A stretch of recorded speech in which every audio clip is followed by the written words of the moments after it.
Welcome to the latest episode of American Hauntings, the podcast dedicated to the history, hauntings, legends, and lore of America's past. Hosted by Cody, Beck, and Troy Taylor, our first season explores the hauntings of Alton, Illinois, one of the most haunted small towns in America.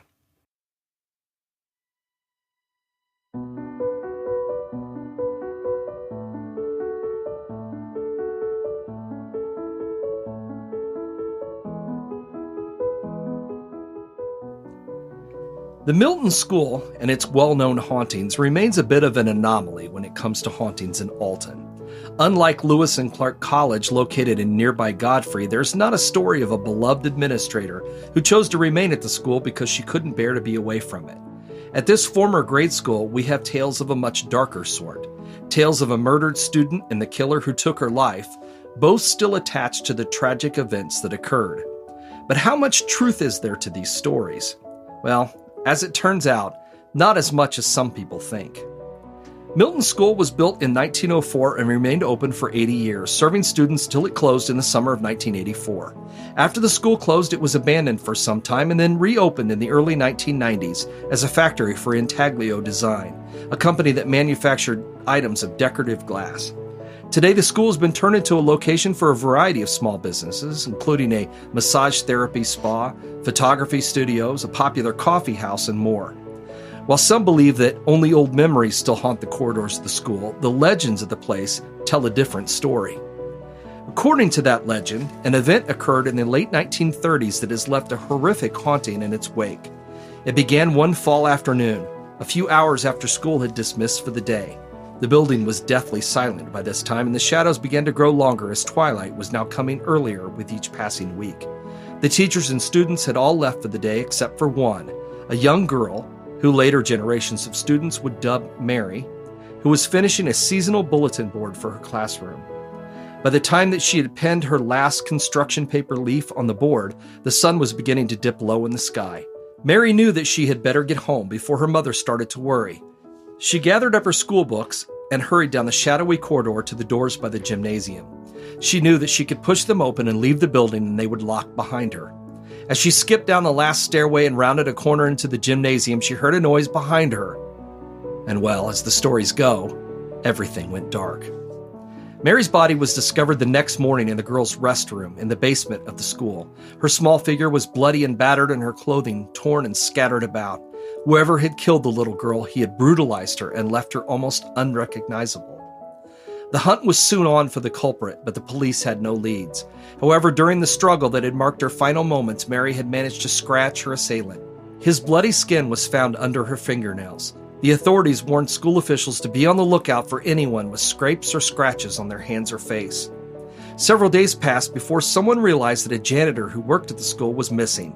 He had not shown up for work in nearly a week, so police officers went to his house to ask him a few questions about where he'd been on the night of Mary's attack. Not surprisingly, they found scratch marks on both of his hands, although he claimed his cat had left them there.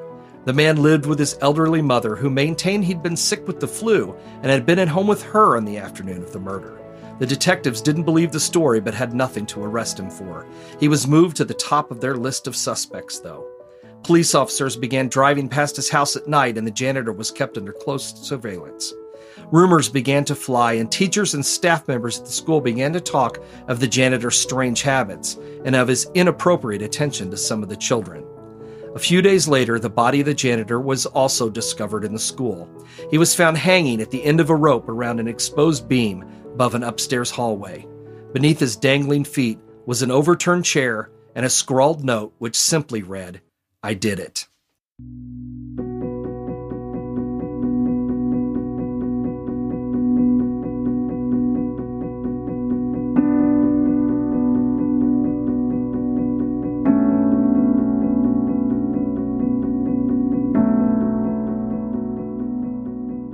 Was it the confession of a depraved pedophile, the rantings of a man who'd been driven to madness by the hounding of the police, or, as some have hinted, an obvious clue left behind by someone carrying out their own brand of vigilante justice? Mary's horrible death and the janitor's suicide are believed by scores of people to be the reason why the old Milton School is haunted to this day. Rumors have been spread that the ghost of the janitor and his helpless victim linger in the old building, trapped by the events that occurred so many years ago. As the years have passed, stories and whispered legends have floated around about the school and its haunting. Many of these stories have been dismissed as nothing more than a creepy old building settling on its foundations, or as the overactive imagination of elementary school students. But, well, others have not. Many former students can tell stories of strange experiences in the old school, and others tell tales of their friends' encounters with Mary. But if the Milton School was, and is, as haunted as some believe, it's certainly not haunted for any of the reasons that some people claim. A thorough check of the local records reveal there was never a murder that ever occurred at the school. In fact, there were no fatal accidents either. No janitor ever committed suicide by hanging himself in the hallway, and no cryptic note was ever found confessing to murder. The story of the Milton School and its murder/suicide is just a legend. A story created to explain the hauntings that may or may not be taking place. But if there was no murdered little girl and no suicidal janitor, then how do we explain the numerous tales of strange encounters at the old building? Just because the legends are not true does not mean the former school is not haunted. When the glass company occupied the building, many employees of the company began to notice some very peculiar things were going on in the place. Footsteps were heard in the dark hallways at night when no one else was there. Items began to appear and disappear around the offices, and soon one of the staff members even spotted the apparition of a small girl. Well, who could she be? If there was no murdered girl, then who was the ghost that staff members claimed to see? Was she merely a figment of their imagination, or was she real? A former student who chose to remain behind, perhaps after an untimely death? Well, we may never know. Which is what makes the Milton School such an unusual place. Strange things continue to happen there today, although the days of ghost hunting and tours have nearly come to an end. But why do they happen? Well, no one can say. But even without a mythical murder and a suicide that never occurred, the former school remains an eerie place.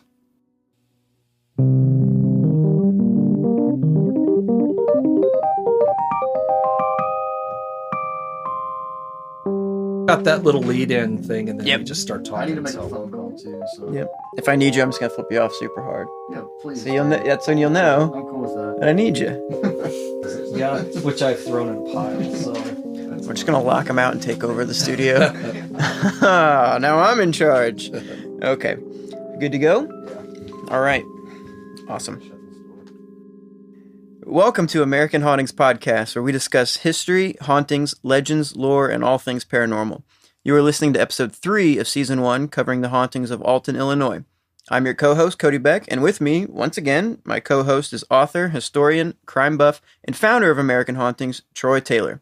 What's going on, Troy? Hey, not much. Glad to be here. Although I'm going to confess to you, I have sort of dreaded this one a little bit. Oh yeah? Yeah, only because it's not like the other ones. You know, it's harder to pin down. Yeah. You know, because it's a cool place. Mm-hmm. And I think that it was, maybe still is haunted, based on the stories. I mean, substantiated stories that have come out of it. It's just this thing with this story, this legend it's tough to get your head around because it's just, you know what I mean? Yeah. It didn't happen. So why is it haunted? Well, you know, that kind of thing. Absolutely. So, and I think I'll just tell you honestly that I've been dreading this one just because little kids just fucking creep me out. Well, like ghost or not ghost, just normal little kids creep me out. There's something weird. They're shifty. I don't know. That is true. They weird me out. They are devious. That is right. But I get what you mean. And you know, we talk a lot about the, you know, historical inaccuracies and things like that. And it's like, if this story didn't happen, then why do so many weird things tend to happen? And not even that, but it's not even just the stuff that's happened since the school's been closed. I've talked to a lot of people who will tell stories. Now, some people will say, you know, I went to school there and I never heard of anything that ever happened. Then I'll have other people who come to me and go, oh, you know, when I was in school there, you know, we used to hear stories. I had this friend who used to talk about her, you know, her friend who she would see in the bathroom all the time and stuff. And you know, to make the long story short, that the student didn't actually go there. It was a little girl. No one could ever find her, you know, which sounds like an episode of the Twilight Zone or something to me. But it's like a bad SVU episode. Right. That was the story I was told. Right. So I don't know. It's one of those things where, you know, I am going to come out and say no one was ever murdered in the school. We do know this. No janitor ever committed suicide in the school. We do know this. Mm-hmm. Beyond that, there isn't much we do know for sure. You Right. know, lots of people have stories. Right. But I cannot in any way vouch for their authenticity. I mean, I've had people that I believe are reliable who've told me things. Right. Again, you get those, you know, I don't believe in ghosts, but, you know, I heard these footsteps, you know, I was in the classroom that, you know, we used for storage and all the lights turned off and there was no explanation for it. You know, I've heard, you know, laughing, I've heard talking, whispers. So why? You know, why? Yeah. In our last episode, we talked about hotels, and Mm-hmm. we talked about the mineral springs, and we talked about all the, you know, energy left behind in a hotel because of all the things that happen in them, people that die in them. Yeah. Schools, I think, are kind of similar to that. Not necessarily because of the terrible things that happen there, but all that energy. Yeah, you know, for kids, all the kids. I mean, we're talking about an elementary school that, you know, for 80 years. It's where you grow up. That's a lot of kids. Yeah, it's a I lot mean, of you know, stuff you're going talking on. about 100 or more. It's a small school, but let's say you're talking about 100 kids, 125, 30 kids a year for 80 years. That's a lot of kids. Yeah. And, you know, all the energy that kids have, you know, I think is a very good, you know, chance that it left some energy behind on the building. Yeah. You know, and I've noticed though that the stories seem to have faded with time.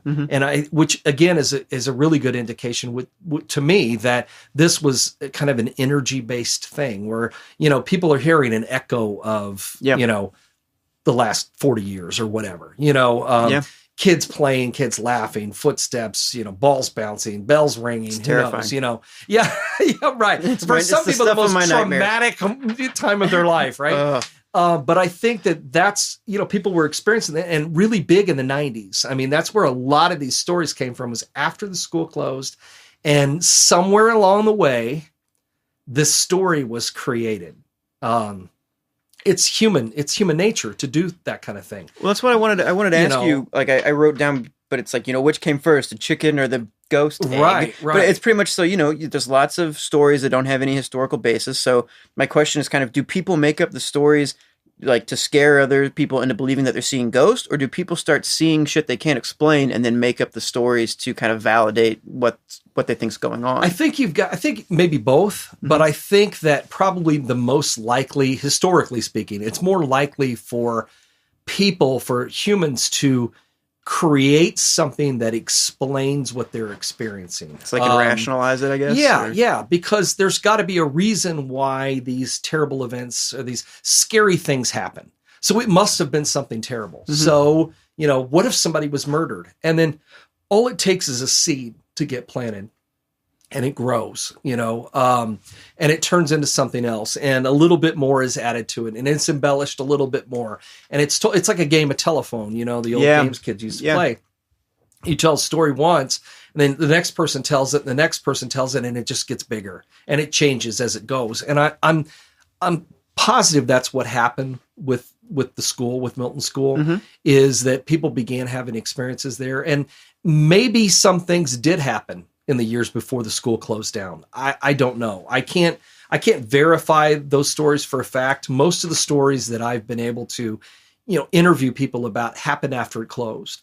And that seems like a time when you would notice these things more, because when the school is open, who's going to notice phantom footsteps or, you know, because there's people running around all the time. Right. So, you know, after it's closed and, you know, there's 4 people in the entire building, or maybe none if you're working there by yourself, and you hear somebody walking around or lights turn on and off or something, you're going to notice that a lot more. And I think that that's really when the stories began to grow.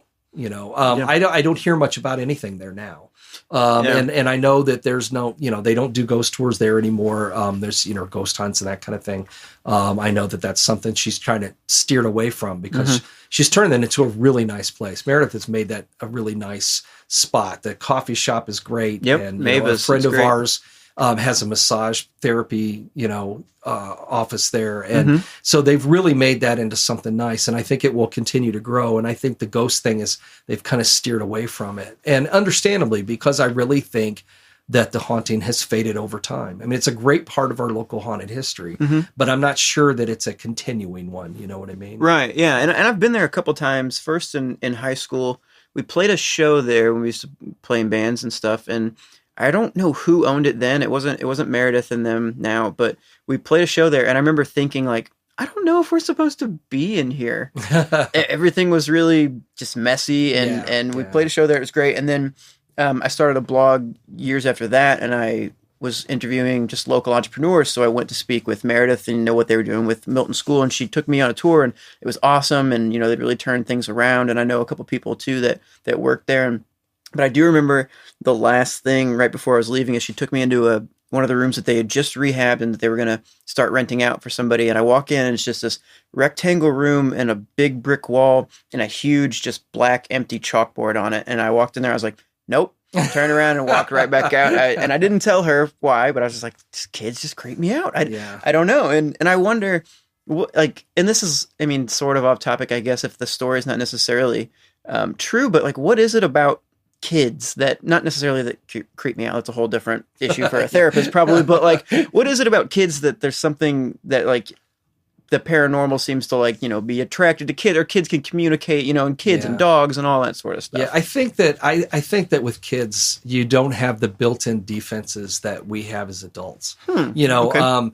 As an adult, we maybe not us because we have an interest in this, but for most people, the idea is that you don't believe in ghosts. You don't, it's not that kind of thing can't happen. Yeah. And the older you get, I think that the more that's mentally programmed into your mind. And with little kids, they don't have those kind of defenses. Yeah. And so they're much more open to, other things that are going on, the unusual, the unexplained. I think that's, and the same way with animals, people talk about cats or dogs. And when I've seen that firsthand, years ago, I lived in a house that was haunted. A woman had died in an upstairs bedroom, which I didn't find out till later. Mm-hmm. And, but there was one particular room that was, no matter how much, the heat was run, how the vents were all open, it was always 20 degrees colder than the rest of the house. It was freezing in this room. A permanent cold spot. It just was. It just would never warm up. And there were other things too. But the main thing that I remembered was that I had this cat who would go to the door of the room and look in the room and just watch something moving around. And there's nothing in the room. It was completely empty. Mm-hmm. And she would just watch, look at things. And I think that they're able to, I mean, as we know that dogs especially can hear things the rest of us can't hear.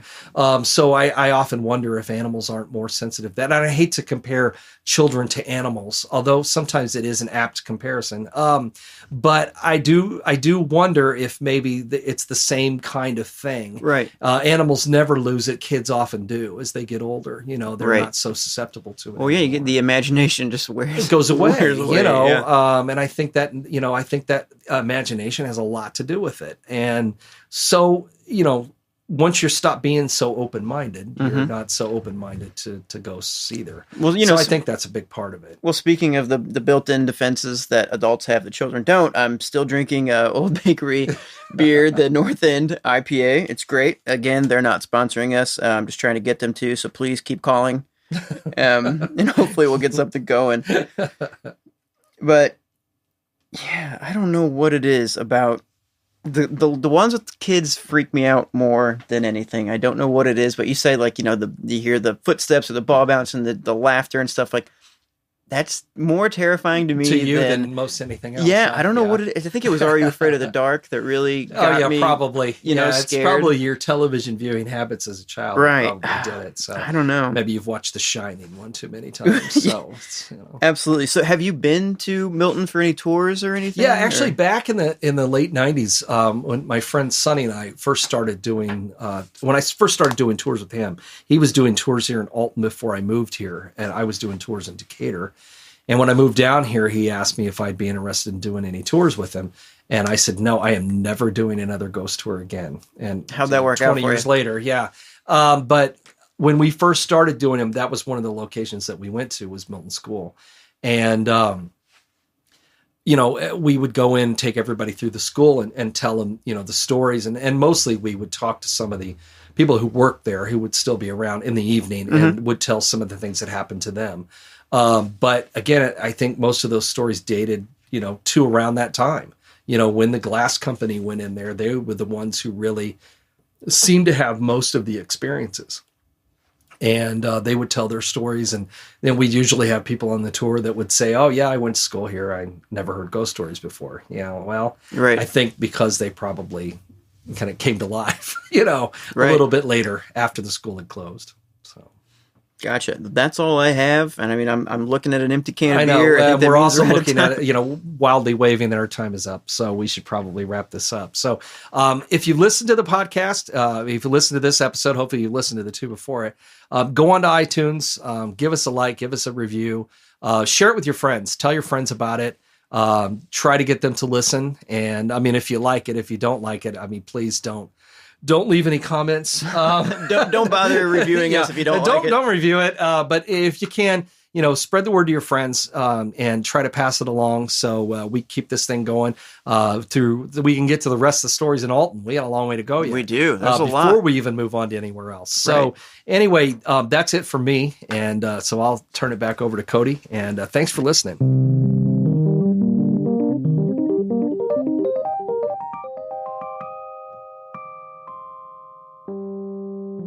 We aim to combine historic record, scientific method, observation, and imagination in order to teach you a little bit more about the paranormal activities of Alton, Illinois. American Hauntings is a bi-weekly podcast. You can hear new episodes every other Monday, so please tune in to hear our latest episode and receive a brand new paranormal history lesson.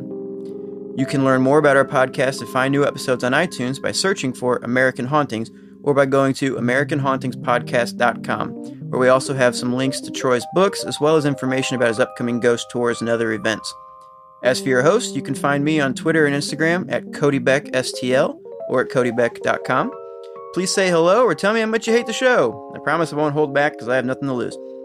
Find Troy on Twitter at TroyTaylor13 and on Facebook by searching for the Troy Taylor author page or by going to Facebook.com/authorTT. You can also check him out at AmericanHauntings.net. This episode was produced and recorded at Lighthouse Sounds Studios. Find them at lighthousesounds.com.